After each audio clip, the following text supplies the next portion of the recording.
जी, ये पार्ट 2 है इसी वीडियो का, जिसको हमने कहा कि अगर आप आज़रबाईजान में हैं, तो आपको कौन-सी चीज़ों को अवॉइड करना होगा। हम पाँचवाँ पॉइंट डिस्कस कर रहे थे कि आपको अपार्टमेंट्स नहीं खरीदने चाहिए क्योंकि इसके बहुत से नेगेटिव्स हैं। एक तो आपको मंथली मेंटेनेंस चार्जेस देना होते हैं और उसके साथ-साथ हम लोग स्पाइसेस का इस्तेमाल करते हैं, शोर-शराबा करते हैं, तो ये लोग फिर पुलिस बुला लेते हैं।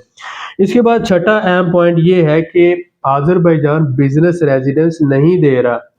अगर आप बिज़नेस रेज़िडेंस लेना चाहते हैं और आपका बजट 5,000 $10,000 है, तो एजेंट हज़रात सिर्फ़ अपना कुछ मुफ़ाद यानी 500 या $1,000 कमाने के लिए आपका वो 10-20 हज़ार डॉलर का नुकसान करवा देंगे। आपको 3 महीनों का ऑफ़िस का किराया देना होगा, आपको 1 या 2 मैनेजर हायर करना होंगे, आपको गवर्नमेंट को टैक्सेस देना होंगे, आपको कंपनी रजिस्टर्ड करवाना होगी और फिर आप हर महीने ये जो बिज़नेस की ऑपरेशनल कॉस्ट है, आपका बिज़नेस हो या ना हो, आप ये समझते हैं कि 5 से 6 महीने चाहिए होते हैं लैंग्वेज सीखने के लिए, कॉन्टैक्ट्स बिल्डिंग के लिए और किसी भी बिज़नेस को ज़ीरो से स्टार्ट करके ऑपरेशनल करने के लिए। तो ये 5-6 महीने या 1 साल का अरसा जो होता है, ये डिफ़िकल्ट टाइम होता है। इसमें आपको शुरू में सिर्फ़ 3 महीनों का वीज़ा दिया जाता है और वो भी अंडर द टेबल कुछ अमाउंट लेकर। अब फॉर एग्ज़ाम्पल आपको वो जो 3 महीनों का वीज़ा दिया जा रहा है, तो अगली दफ़ा उन्होंने नहीं दिया वीज़ा, तो आपने जो रकम इन्वेस्ट किया है $10,000 है, $12,000 है, वो ज़ाया हो जाएगी। क्योंकि आज़रबाईजान बिज़नेस रेज़िडेंस नहीं दे रहा, तो हम कोशिश करते हैं कि हम अपने क्लाइंट्स का बिज़नेस रजिस्ट्रेशन करवा के बिज़नेस रेज़िडेंस अप्लाई ना करें।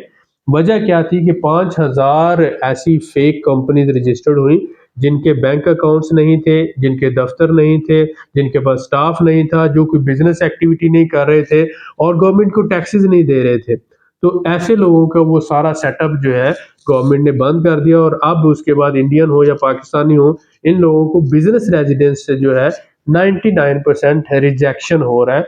लिहाज़ा कोशिश करें कि आप अगर आपके पास स्मॉल बजट है, तो आप ये बिज़नेस रेज़िडेंस की तरफ ना जाएँ। हाँ, अगर आपके पास $40,000 $50,000 है और आप 2-3 लोग मिल के कोई सेटअप बनाना चाहते हैं और आप वाक़ई बिज़नेसमैन हैं और आप ऑपरेशनल कॉस्ट 1,500 से $2,000 हँसी-खुशी हर महीने बर्दाश्त कर सकते हैं, तो आपको ज़रूर करना चाहिए ये बिज़नेस रेज़िडेंस अप्लाई।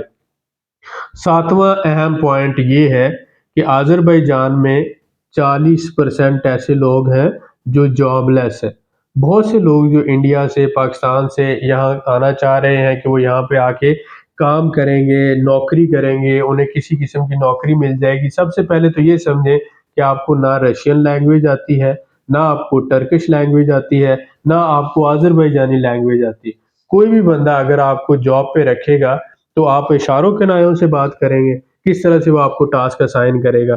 यानी आपको ना रशियन आती है, ना आज़री आती है, ना आपको टर्किश आती है। लिहाज़ा आपको कैसे वो हायर करेगा? दूसरी अहम बात ये है कि जब इनके 40% लोग जो हैं, खुद अभी नौकरियाँ ढूँढ रहे हैं, तो ये उनको नौकरियाँ देने की बजाय आपको क्यों नौकरी देंगे? तीसरी अहम बात ये है कि सिर्फ़ $300 महाना पे जब यहाँ पे लेबर मिल रही है, तो पाकिस्तान या इंडिया से लेबर इंपोर्ट करने की क्या ज़रूरत होगी? यहाँ पे मास्टर किया हुआ या ग्रेजुएट किया हुआ जो वर्कर है आपको $300 में बड़ी आसानी से मिल जाता है, बल्कि $250 में मिल जाता है और सम टाइम तो $200 में मिल जाता है। तो जो हमारे भाई जॉब के लिए आज़रबाईजान आना चाहते हैं, उनको ये समझने की ज़रूरत है कि आज़रबाईजान में ये दुबई या सऊदी अरब नहीं है, यहाँ पे कोई इस तरह से आप विज़िट वीज़े पे आके जॉब नहीं ढूँढ सकते और उसके बाद लैंग्वेज बैरियर यहाँ पे बहुत ज़्यादा है, यहाँ पे लोग इंग्लिश भी नहीं समझते और आपको रशियन या टर्किश या आज़री नहीं आती। लिहाजा वर्क परमिट के चक्कर में लोगों को पैसे ना दें, विजिट टू वर्क के चक्कर में लोगों को पैसे ना दें, जॉब के चक्कर में लोगों को पैसे ना दें और बाद में जब आप अपने दोस्तों को, अपने भाइयों को पैसे दे देते हैं, तो उसके बाद आप ये कहते हैं कि आपके साथ फ्रॉड हो गया। आप खुद तो सोचते नहीं हैं कि हम जब जिन लोगों को पैसे दे रहे हैं, हम इनसे हमारा काम नहीं होगा तो इनसे ये पैसे वापस कैसे लेंगे? किस तरह से लेंगे? कल को इन्होंने फ़ोन बंद कर दिया, कल को इन्होंने हमें ये ना दिए पैसे, हमारे साथ फ्रॉड किया तो हम क्या करेंगे? कभी आपने ये सोचा है? लिहाज़ा मैं आपसे ये रिक्वेस्ट करूँगा कि हमेशा पहले सोचा करें, जो लोग एतमाद करने के काबिल होते हैं, सिर्फ़ उन्हीं के ऊपर एतमाद किया करें। ये सख्त वीडियो है, لیکن میں آپ ہی کے لیے بنا رہا ہوں۔ جب مجھ سے 5 یا 10 لوگ رابطہ کر کے کہیں گے کہ میرا $5000 کا لاس ہو گیا، میرا $10,000 کا لاس ہو گیا، ہمارے گاؤں کا بندہ تھا، 10 سال سے جانتے تھے، ہمارا قریبی دوست تھا، وہ یہاں پہ رہتا تھا، اس کے کہنے پہ ہم نے یہ انویسٹ کیا، ان کے کہنے پہ یہ کیا، تو بعد میں وہ بندہ غائب ہو گیا، اس طرح سے آج ہم اس طرح سے لاس کر رہے ہیں۔ تو یہ جو ساری چیزیں یہ ہرٹ کرتی ہیں، تو لہٰذا یہ ساری چیزوں کو میں سمرائز کروں گا۔ 7 ایسے پوائنٹ ہیں جو آپ کو اوائڈ کرنے ہیں باکو آذربائیجان میں آتے ہوئے۔ سب سے پہلے تو کوشش کریں کہ انلیگل ہاسٹلز میں سٹے نہ کریں۔ دوسرا کہ جو ریسٹورنٹس ہیں، بہت سے ریسٹورنٹس ایسے جو پاکستانی انڈینز چلا رہے ہیں، انلیگل ایکٹیویٹیز میں انوالو ہیں، کوشش کریں کہ ان کو بھی اوائڈ کریں۔ یہاں پر آئے ہیں ڈونر کھائیں یا کسی لوکل ریسٹورنٹ میں جائیں، وہ زیادہ بیٹر ہے۔ اس کے بعد پھر کسی بھی ایسے ٹیکسی ڈرائیور کے ساتھ ٹریول نہ کریں، کلب یا بار میں نہ جائیں، وہ آپ کو سیل کر دے گا وہاں پر، اور آپ کے ساتھ موسٹلی فائنینشیل جو ہے کسی قسم کا فراڈ ہوگا، آپ کو اپنے کارڈ سے پیسے نکال کر ان کو دینا پڑیں گے اور بعد میں آپ کی جان چھوٹے گی۔ تو کوشش کریں کہ کسی پاکستانی یا انڈین کے ہاتھ نہ آئے اور اس طرح کے کسی بھی اسکیم میں نہ پھنسے۔ اس کے بعد گھروں کے نام پر یا پراپرٹی کے نام پر اوور ویلیو اپارٹمنٹس نہ خریدیں، 1 کمرے والا یا 2 کمرے والا، اور بعد میں آپ دیکھیں کہ آپ کے ساتھ جو ہے وہ یہ اپارٹمنٹ میں آپ فیملی کے ساتھ رہ بھی نہیں پا رہے، وہاں پر بھی پرابلمز ہیں اور اس کو سیل بھی نہیں کر پا رہے۔ تو ایسی انویسٹمنٹ سے بچیں۔ ہم جو گھر دیتے ہیں آپ کو اس کمٹمنٹ کے ساتھ دیتے ہیں کہ آپ جب چاہیں 10% پروفٹ ہم ہی سے لے کر آپ ہمیں واپس کر سکتے ہیں، لہٰذا ہم آپ کو ریٹرن ایگریمنٹ دیتے ہیں کہ آپ 10% پروفٹ کے ساتھ ہمیں سیل بیک کر سکتے ہیں۔ فرض کریں آپ نے $80,000 کا گھر لیا، تو ہم کہتے ہیں کہ آپ $90,000 ہم سے لے لینا، جب چاہو ہمیں واپس کر سکتے ہو۔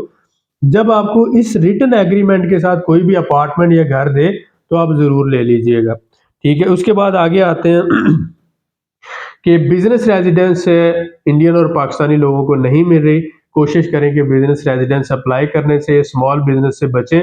اگر آپ افورڈ کر سکتے ہیں تو 1 یا 2 ساتھی مل کر پراپرٹی خرید لیں اور پراپرٹی ریزیڈنس لے لیں۔ 2 ساتھی مل کر ایک پراپرٹی خرید لو، $60,000 کر لو، اور ایک ساتھی جو ہے وہ دوسرے کو کرایہ دیتا رہے، یہ ممکن ہے۔ انسٹالمنٹ پہ پراپرٹی لے لو، لیکن پراپرٹی ایک لانگ ٹرم سلیوشن ہے۔